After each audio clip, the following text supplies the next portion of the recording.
Nabibigatan ka na ba sa katawan mo or di mo na makasya ang mga damit mo? Mag-jogging ka na. Aga nga pala akong gumising dahil sa matagal ko na talagang gustong mag-jogging. Sino ba namang nagaganahang mabuhay kapag ganito kataba ang katawan mo? Hoy, kabidli! Naalala ko tuloy dati 6 packs pa ang abs ko, pero ngayon 1 pack na lang. Tas malilito pa ako kung si Winnie the Pooh ba to or si Jollibee. Hoy! Kaya naman tara, samahan niyo ako mag-jogging. Pero kung tulog pa kayo sa oras na to, God bless na lang sa inyo. Hoy! Siguro sign na to para baguhin ko ang aking katawan. Dati kasi sobrang sexy ko, na halos dadan na ako sa highway, tas kapag may dumaan na motor ay mapapalid ako. Hoy! Bago ka pala mag-jogging, dapat ganito ang una mong gawin. Una, kailangan mo munang tumilas sa taas para makita mong wala na talaga kayong pag-asa. Hoy!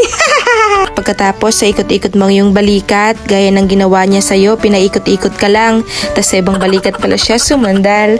Hoy! Sunod naman ay ang baywang. Dati siya lang talaga ang humahawak nito, pero ngayon iba nang humahawak. Hoy! At ang panghuli yung tuhod, kailangan mo talagang gawin para malaman mo kung matibay bang iyong buto.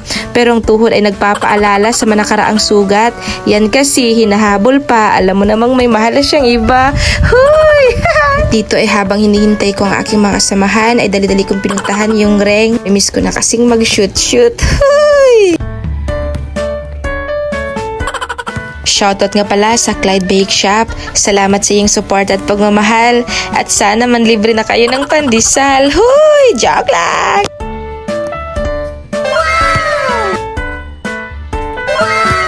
Hanggang sa dumating na yung mga kasamahan ko. Dito kasama ko pala mga defenders.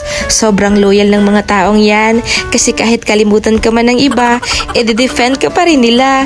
Defenders! Hoy! Dito ay naglalakad muna kami paikot sa era ng Baywalk. Tapos pagkatapos daw ng lakad ay tatakbo na. Ito siguro yung pinakapaborito ko kasi maglalakad lang eh. Uy!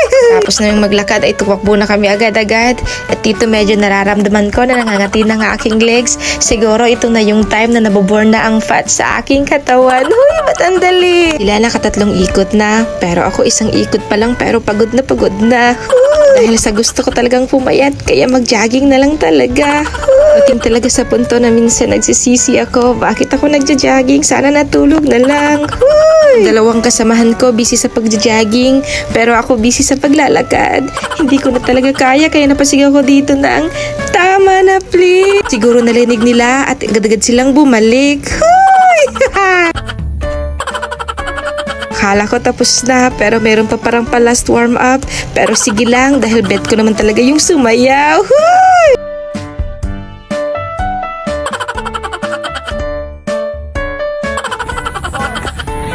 Na-enjoy nyo lang yung pagsayaw hanggang sa may isang taong nagsabi ng Hoy!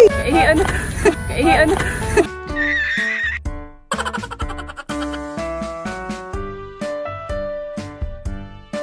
Kung isa ka sa na-motivate at napatawa ng video na to, pa-like and share naman dyan mga ka-LS. Salamat sa iyong panonood at suporta. Mag-jogging na rin kayo para marami na tayo. Hoy!